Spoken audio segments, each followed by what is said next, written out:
파스콘 동지 여러분, 지난 주말과 주일 주안에서 평안하셨습니까? 새롭게 시작된 한 주간도 성삼일체 하나님께서 여러분과 늘 함께 하시기를 원합니다. 이번 주에도 하나님 말씀 중심의 삶을 살아가시길 원하오며, 현우리와 함께하는 올해 51번째 고뇌 여정 출발하도록 하겠습니다. 이제 올해 즉 2024년이라고 하는 그 시간 동안 이번 주 말씀 해설은 딱 한 번 이제 오늘 제외하고요 남아 있는 것 같습니다. 다음 주가 올해 마지막 52주차 말씀 해설이 되겠는데요. 2024년 51주차 하나님의 말씀은 누가복음 1장 31절의 말씀이 되겠습니다. 자, 함께 외워봅시다. 보라, 내가 잉태하여 아들을 낳으리니 그 이름을 예수라 하라. 누가복음 1장 31절 말씀. 아멘. 다시 한번 외워보겠습니다. 보라, 내가 잉태하여 아들을 낳으리니 그 이름을 예수라 하라. 누가복음 1장 31절 말씀. 아멘.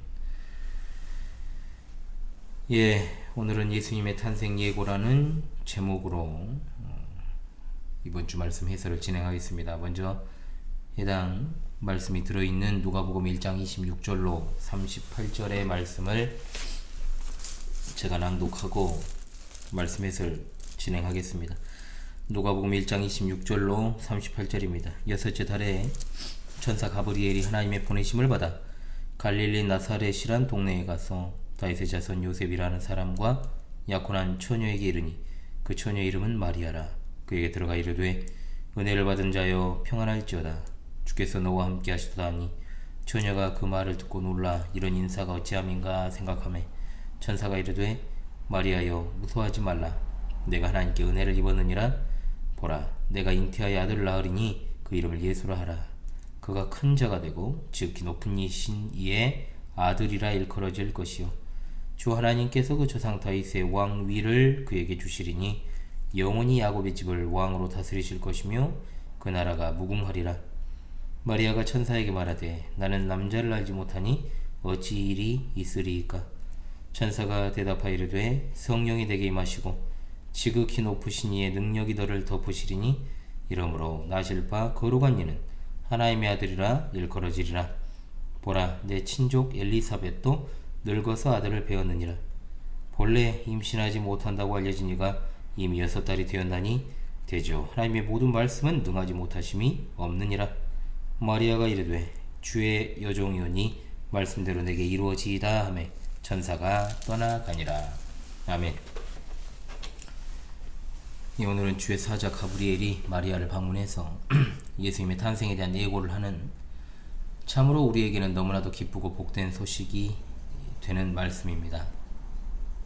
지난주부터 시작된 누가복음 1장 5절부터 2장 52절까지 예수님의 탄생과 성장 그리고 소년 시절의 모습을 소개하는 부분이라 했지요. 여러분, 내일은 누가복음 2장 1절로 7절의 말씀을 본문으로 이제 또 이번 주에 여러분 수요일은 잘 아시는 크리스마스가 들어있잖아요. 그와 관련해 가지고 지금 메인 화면에 떠 있는 제 영상도 있을 것입니다. 여러분도 그것도 보시고 또 내일 말씀도 보시고 하면은 좀 여러분들에게 많은 유익이 되지 않을까 생각을 합니다.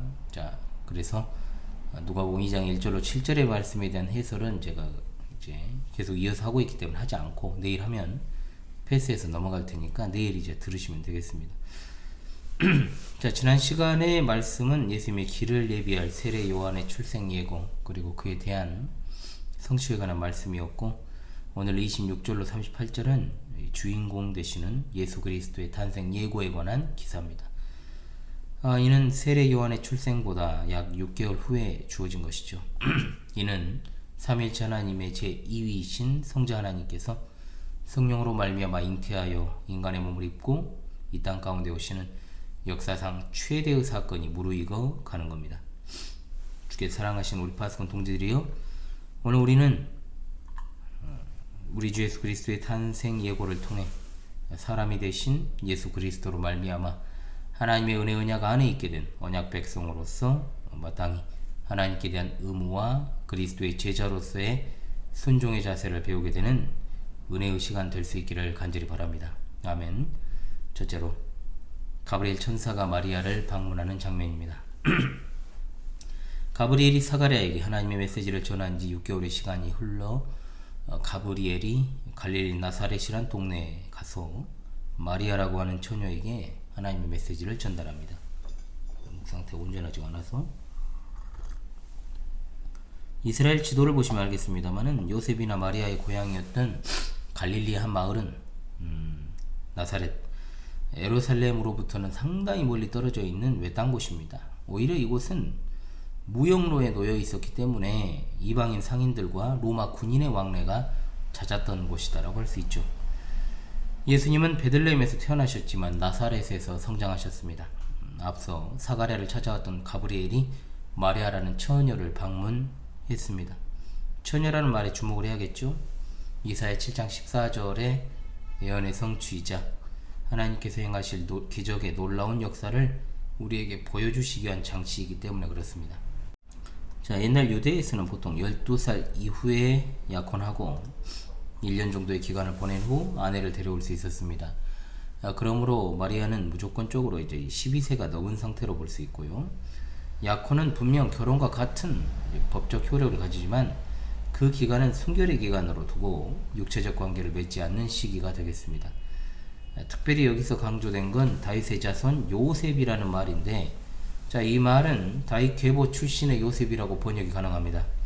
즉 메시아께서 다윗의 자손으로 오실 것이라는 이사야 11장 1절의 말씀, 이새의 줄기에서 한 싹이 나며 그 뿌리에서 한 가지가 나서 결실할 것이요 라는 구약 성경의 예언과 관련하여 예수님의 메시아 되심을 보여주기 위한 것이다 라고 봐야 되겠습니다. 28절에서 천사 가브리엘이 마리아에게 이렇게 말합니다. 은혜를 받은 자여 평안할지어다, 주께서 너와 함께 하시도다. 아멘. 평안할지어다 라는 말은 보통 헬라어 인사 형식으로 기뻐하라 라는 의미가 있습니다. 은혜를 받은 자라는 말은 굉장히 중요합니다. 이 말은 값없이 은혜를 베풀다, 거저 주다는 의미입니다. 즉 마리아는 하나님이 거저 주시는 은혜와 호의를 입은 자라는 말입니다. 굉장히 중요한 것을 우리에게 시사해 주는데요. 그것은 마리아라는 여인이 어떤 탁월함을 가지고 있어서 하나님께 택함받아 은혜 받은 것이 아니라 하나님께서 단지 마리아라는 여자를 택하셨다. 이것이 이제 30절에서 명확하게 드러나고 있습니다. 그녀가 가지고 있던 것은 모두가 다 하나님으로부터 받은 것입니다. 따라서 마리아 자체가 은혜의 원천이 될 수 없다는 거죠. 그런데 로마교는 어떻습니까? 이 부분을 마리아가 은혜의 원천이 되며 따라서 그녀가 기도의 대상이 된다는 희대의 억지 해석을 펼칩니다. 마리아를 신격화하기 위해 성경을 왜곡시키는 그들은 결코 하나님의 진노를 피할 수 없습니다. 그리고 그들이 숭배하는 마리아도 실상 성경에 나오는 마리아가 아닙니다. 29절에서 마리아는 그 말을 듣고 놀라 이런 인사가 어찌함인가 생각했다라고 했죠. 그도 그럴 것이 천사라는 초자연적인 실체가 등장한 것도 그렇지만 오히려 자신에게 주어진 찬사가 너무 과분했기 때문에 놀라며 두려워하고 당혹해하고 또한 그 말의 의미에 대해서 숙고했다라고 하는 겁니다.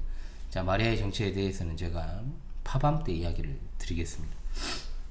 그러므로 우리가 여기서 하나님의 약속이 반드시 성취된다라는 사실을 깨닫게 됩니다. 때가 되어서 처녀에게 잉태한 사실로부터, 그리고 여기 등장하는 갈릴리에서도 나사렛이란 동네는 구약에서 단 한 번도 언급된 적이 없을 정도로 미미하기가 짝이 없는 곳임에도 불구하고 하나님께서는 나사렛에 천사를 보내 이곳에 있던 마리아를 만나게 하신 건 이사야 9장 1절의 말씀, 전에 고통하던 자에게 흑암이 없으리로다. 옛적에는 여호와께서 스불론 땅과 납달리 땅으로 멸시를 당하게 하였더니 후에는 해변길과 요단 저편 이방의 갈릴리를 영화롭게 하셨느니라고 하신 그 약속의 말씀에 근거한 것입니다. 하나님께서는 구약에서 이스라엘 사람들로부터 이방인의 땅이라 멸시받던 갈릴리를 우리 주 예수 그리스도의 성장지가 되게 하시고 선교의 본교지가 되게 하신 것입니다. 이처럼 우리 하나님께서는 그 약속을 반드시 성취하시는 신실하신 하나님이십니다. 그러므로 우리는 독생자 예수 그리스도를 보내심으로 우리를 대신해 십자가의 피를 흘려 죽기까지 우리를 사랑하시고 또한 우리의 죄를 대속하여 주실 것이라는 그 약속을 신뢰하며 소망 가운데 살아갈 수 있게 되는 겁니다. 하나님의 약속, 즉 하나님의 은혜 언약에 대한 확신을 지니고 우리가 살아가야 할 것입니다. 고린도후서 1장 20절 말씀, 하나님의 약속은 얼마든지 그리스도 안에서 예가 되니 그런즉 그로 말미암아 우리가 아멘하여 하나님께 영광을 돌리게 되느니라. 아멘. 하나님의 언약의 말씀을 전적으로 신뢰하는 신앙생활로 굳건하게 서서 하나님께 영광 돌리는 그 의무의 삶을 살아가시기를 바랍니다. 아멘. 둘째로, 가브리엘이 전한 마리아의 수태와 예수님의 탄생 예고입니다. 30절에서 천사는 말하기를, 마리아야 무서워하지 말라, 내가 하나님께 은혜를 입었느니라. 이 말은 앞서 28절에서 하나님께 은혜 받은 자요 라는 말과 같습니다. 이것은 하나님의 은혜로운 선택입니다. 즉 마리아가 하나님께 은혜를 입었다는 말은 마리아가 하나님의 은혜로운 선택을 받았다라는 뜻이죠. 이것은 결코 마리아에게 어떤 특별한 덕이 있다거나 또는 로마교가 허황되게 주장하는 죄가 없는 완벽한 존재라는 뜻도 아닙니다. 또는 그녀가 예수님을 낳은 이후에 영원히 처녀성을 지켰기 때문도 아니에요. 제가 허황된 소리들 하죠. 성경은 정반대를 이야기합니다. 마리아가 선택받을 근거가 있어 선택받은 것이 아니라 하나님이 마리아를 선택하셨고, 또한 그녀는 예수님의 어머니가 되라는 하나님의 부르심에 순종했을 따름입니다. 이는 이미 28절의 말씀과 같이 값없이 베풀어 주신 하나님의 호의에 의하여 그녀가 하나님께 선택받아 메시아를 낳는 지상 최대의 영광을 누리게 된 것이죠. 앞서 예수님의 길을 예비할 세례 요한을 낳은 엘리사벳도 참으로 영광을 누린 것 아니겠습니까? 예수님은 여자가 낳은 자 중에 세례 요한보다 더 큰 이가 없다라고 말씀하셨습니다. 그러나 메시아 대신 예수 그리스도를 낳게 되는 영광은 비교 불가한 것이므로 두말할 나위가 없을 것입니다. 보라, 잉태하여 아들을 낳으리니 그 이름을 예수라 하라. 예수라는 이름은 히브리어 에호슈아와 같습니다. 여호와는 구원이시다. 하나님께서는 마리아가 잉태하여 낳을 그 아들을 통해 하나님께서 택하실 백성들을 구원하실 목적을 가지고 계셨으므로 여호와는 구원이시다는 이름을 그 아들에게 부여하신 겁니다. 아들을 낳으리니 그 이름을 예수로 하라. 이는 그가 자기 백성을 그들의 죄에서 구원할 자이심이라. 아멘. 마태복음에서는 요셉에게, 누가복음에서는 마리아에게 수태 고지를 하지만 천사는 두 명 모두에게 고지를 했고, 마태는 요셉을 중심으로, 누가는 마리아를 중심으로 기록한 차이가 있을 따름입니다. 마리아가 선택받은 내용 무엇입니까? 바로 메시아를 낳는 것 아니겠습니까? 32절입니다. 그가 큰 자가 되고 지극히 높으신 이 아들이라 일컬어질 것이요 주 하나님께서 그 조상 다윗의 왕위를 그에게 주시리니. 아멘. 큰 자라는 말은 15절에서 요한에게도 사용된 말입니다. 죄송합니다. 요한에게 사용될 때는 주 앞에 큰 자다 라는 말이지만 여기서는 그냥 큰 자입니다. 즉 예수님은 그 자체로 위대하신 하나님이시다 라는 말이죠.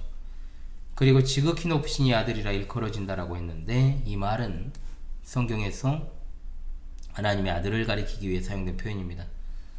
베드로 사도도 예수님을 하나님의 아들로 부르고, 예수님께서 십자가에서 죽으시는 모습을 지켜본 백부장도 그분을 하나님의 아들로 불렀으며, 하나님께서도 친히 그분을 하나님의 아들이라 부르셨습니다.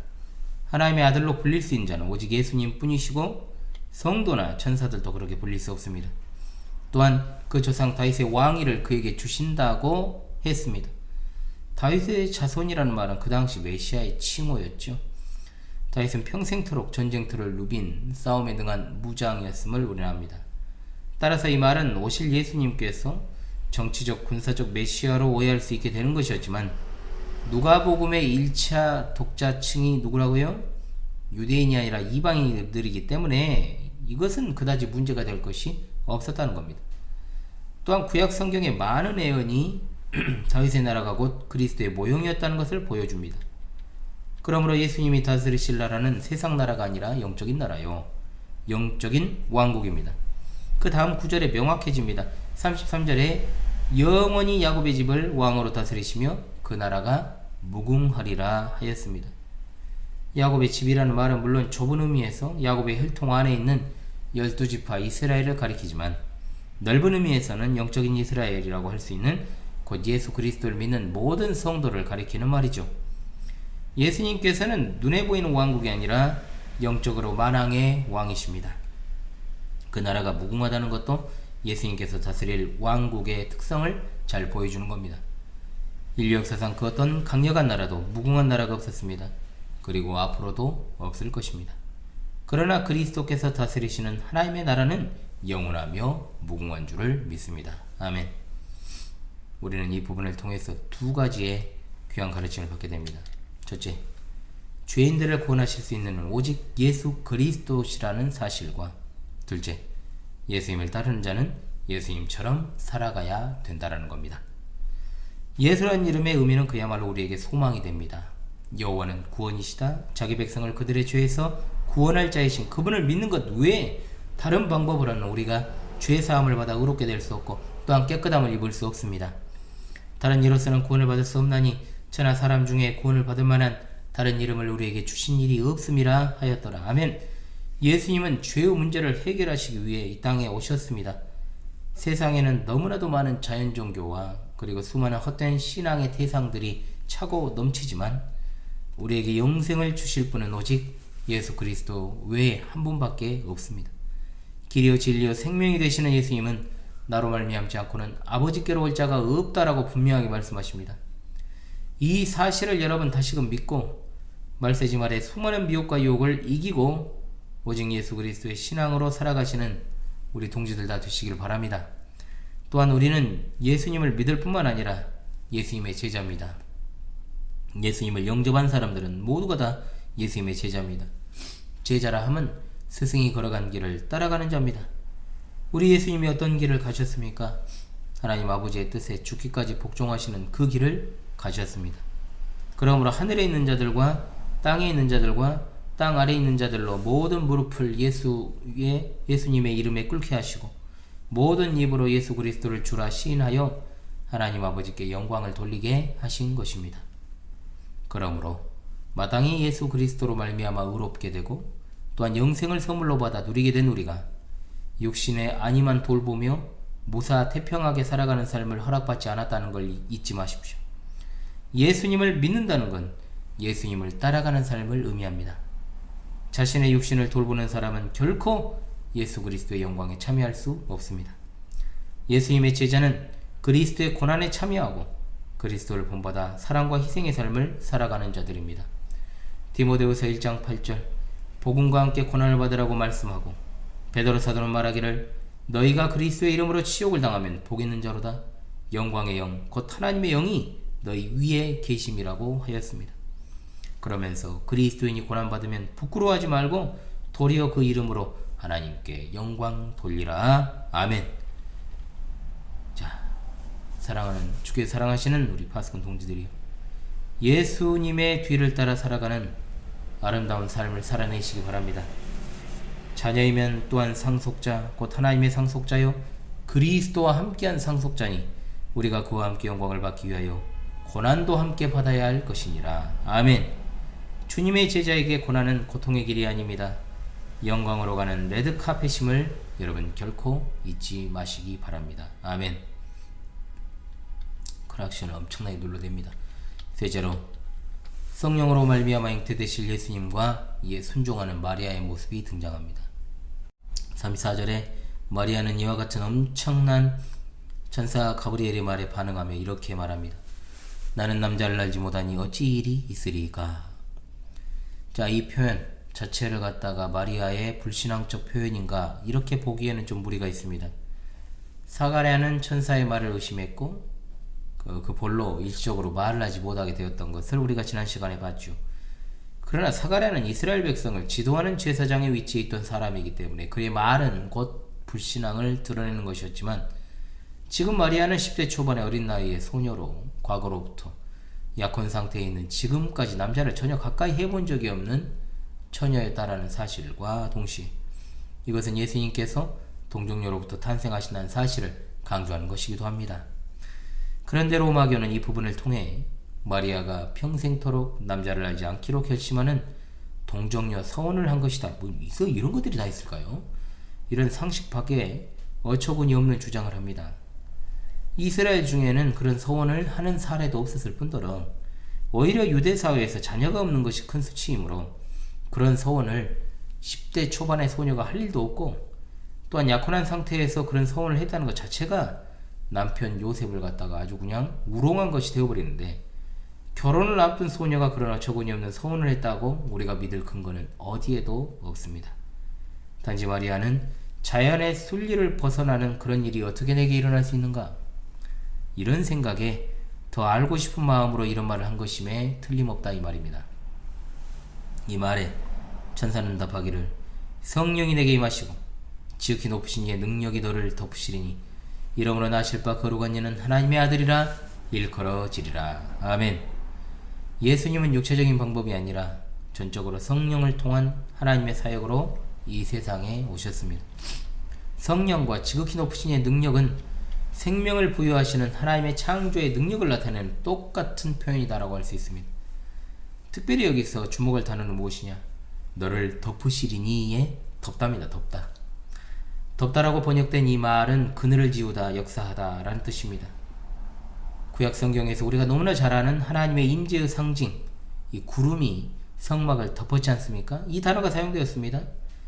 본문에서 지극히 높으신 이의 능력이 너를 덮는다 했을 때 하나님께서 그분의 창조의 능력으로 마리아에게 임하시고 역사하심을 뜻합니다.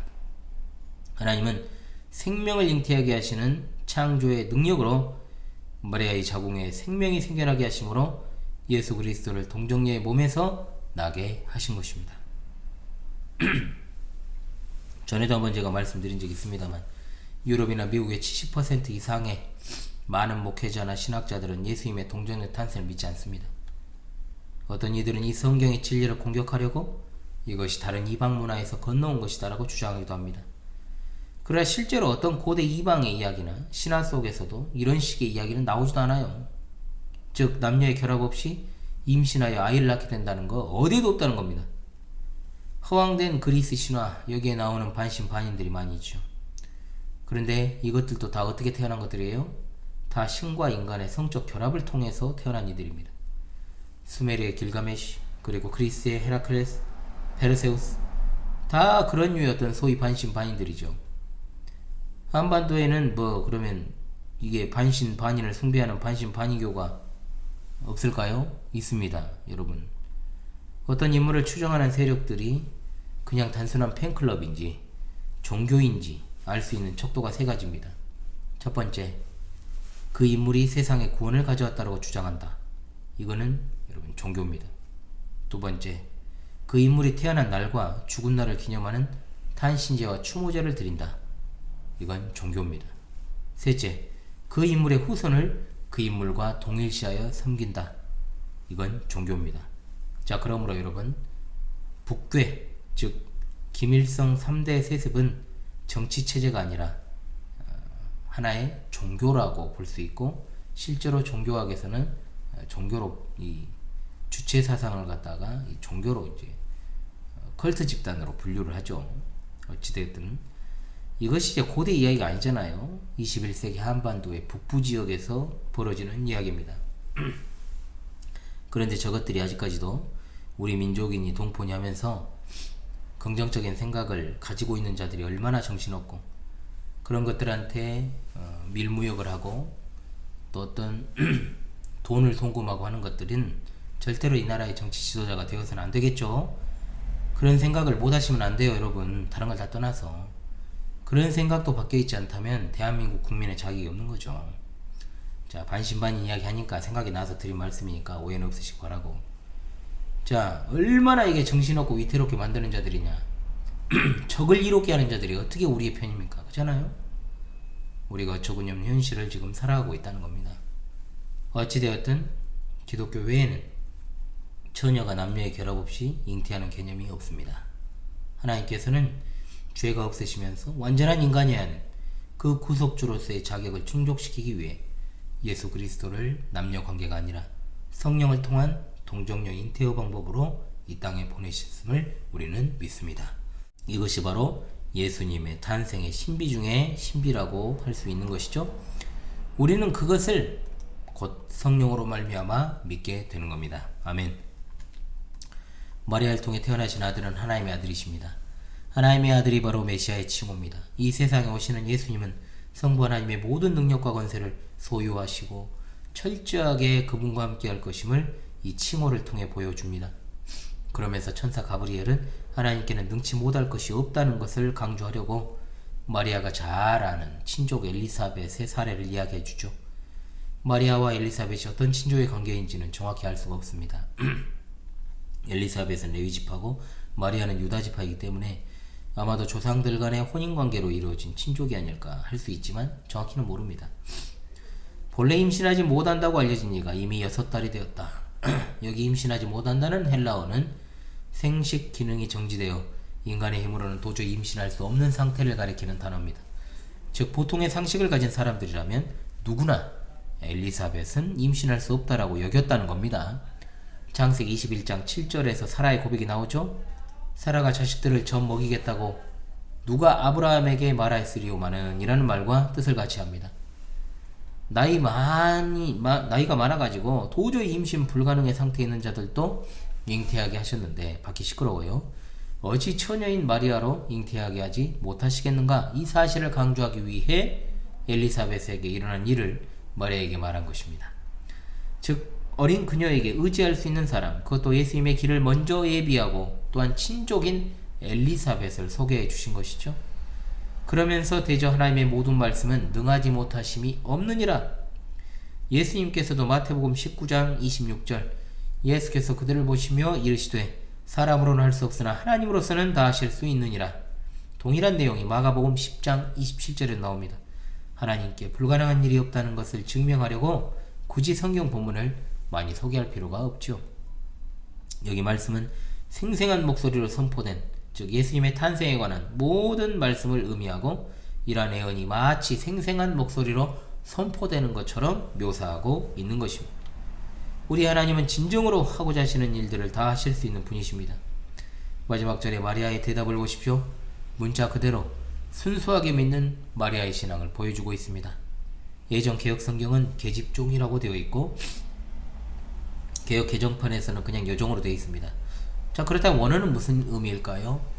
헬라어로 종은 둘로스입니다. 그런데 여성 명사 둘레로 쓰였기 때문에 여종은 여종인데 그냥 종이 아니고 결코 주인의 뜻을 거스를 수 없는 하녀, 순종의 표현이자 그야말로 겸손의 표현입니다. 상식적으로 정말 받아들이기 힘든 말씀을 들었잖아요. 아이가 태어날 것이란 선언을 들었던 사라도 웃었고 사가랴는 의심했습니다. 그런데 마리아는 그렇지 않았지요.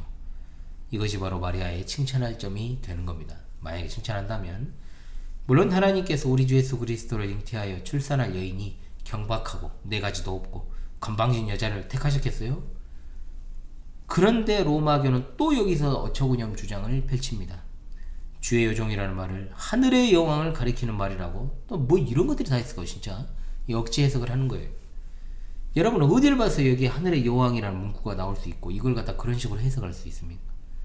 그런 차원에서라면 주의 계집종이오니라는 개혁 성경의 번역이 의미 일치론적으로는 훨씬 더 나은 번역이 될 겁니다. 문맥으로나 상황으로나 마리아가 이 말을 할 때는 철저하게 자기를 낮추고 하나님의 뜻을 전적으로 받아서 주께서 원하시는 일에 내가 쓰임을 받겠다라는 것을 결단하는 것이니까요.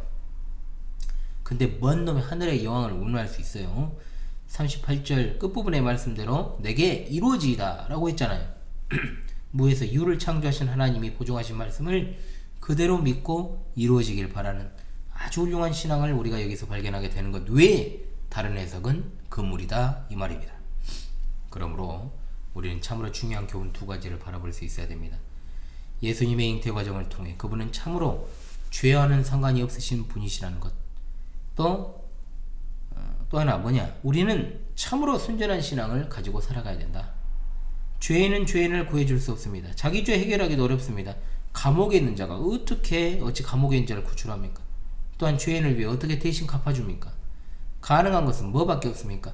오직 죄가 하나도 없으신 사람이 되신 하나님 예수 그리스도만이 우리의 죄를 대신 담당하여 깨끗하게 씻어주실 수 있습니다. 고린도서 5장 21절 하나님이 죄를 알지도 못하신 이를 우리를 대신하여 죄로 삼으신 건 우리로 하여금 그 안에서 하나님의 의가 되게 하려 하심이라. 아멘. 베드로전서 2장 22절로 24절입니다. 그는 죄를 범하지 아니하시고 그 입에 거짓도 없으시며 욕을 당하시되 맞대어 욕하지 아니하시고 고난을 당하시되 위협하지 아니하시고 오직 공의로 심판하시는 이에게 부탁하시며 친히 나무에 달려 그 몸으로 우리 죄를 담당하셨으니 이는 우리로 죄에 대하여 죽고 의에 대하여 살게 하려 하심이라. 그가 채찍에 맞음으로 너희는 나음을 얻었나니 라고 하였습니다. 난방을 안 하다 보니까 이제 막 방송을 하다 보니까 막 이제 재채기도 나오고 막 콧물도 나옵니다. 예. 마리아가 순전하기 때문에 하나님께 택함 받은 건 아니라는 걸 다시금 말씀드립니다. 인간에게 선택의 조건은 없습니다. 단지 하나님께서 그 기뻐하시는 뜻대로 선택하신 것입니다. 그럼에도 불구하고 우리는 마리아의 순전함과 순종의 자세만큼은 기억해야 됩니다. 이것이 바로 예수 그리스도를 따르는 제자의 모습이기 때문입니다. 그러나 사악한 로마교는 이것을 수녀들의 신앙 고백으로 삼고 있는 뭐 이런 것들이 다 있냐 이거예요. 자꾸 이런 말 하는데 이 무지몽매한 짓거리를 하고 있지만 다른 의도가 있어가지고 이용하는 거라 이거죠. 그러니까 쉽게 말하면 우린 여기서 하나님 앞에서 순전하게 순종하는 그리스도의 제자의 모습을 발견할 수 있습니다. 하나님의 말씀 앞에서 계산하지 말고 절대로 이해 득실을 따지지 마십시오. 만일 하나님이 우리에게 계산을 요구하신다면 우리는 바로 죽어야 되니까요. 그죠? 왜냐? 이미 죽은 자들을 살려주신 이가 바로 하나님이시기 때문입니다. 죄와 허물로 이미 죽은 우리가 감히 하나님의 말씀을 가지고 이해 득실을 따지고 내가 얻을 것과 잃을 것을 생각합니까? 이건 있을 수 없는 일이다 이 말입니다. 마리아가 이것저것 따졌습니까? 이 시대가 얼마나 혼탁한 혼합주의가 만연한 시대입니까 여러분? 신앙 같지 않은 자들이 신자라고 자처하고 있는데 신앙의 순수함이 변질될 우려가 너무나도 큰 그런 시대라는 겁니다. 여러분 순수하게 신앙생활 하십시오. 하나님이 명령하신 것에는 토달지 말고 아멘으로 화답하고 그대로 하나님이 하지 말라고 하시는 것에 역시 토달지 말고 아멘하고 안 하면 되는 겁니다. 순전하고 순수한 순종을 가진 자들이 순종의 자녀를 낳게 되는 줄을 믿습니다. 우리는 다른 것을 심지 맙시다. 빛의 자녀로 순종을 심어서 이 어그러진 세대 가운데서 하나님의 자녀로서 빛과 소금으로서 살아가야 될 줄로 믿습니다. 아멘. 주께 사랑하신 우리 파스콘 동질이여 성령으로 잉태되사 동정녀 마리아로부터 나신 우리 구주 예수님의 탄생에 대한 기사를 통해 성령께서 역사적 사실임을 우리에게 확증하여 주십니다. 예수 그리스도의 복음의 출발점이 되는 성육신을 통하여 우리 신앙의 기초를 든든히 세울 수 있기를 바랍니다.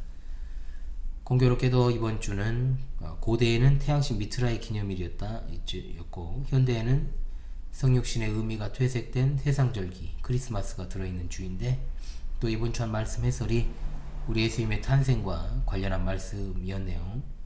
이번 주에도 우리가 예수 그리스도의 제자로서의 그 순수함과 품격을 잃지 말고 구원의 하나님께 영광을 돌리는 의무로서의 삶을 아름답게 살아낼 수 있기를 원합니다.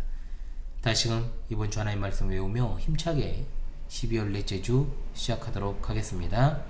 보라, 내가 잉태하여 아들을 낳으리니 그 이름을 예수라 하라. 누가복음 1장 31절 말씀. 할렐루야, 아멘.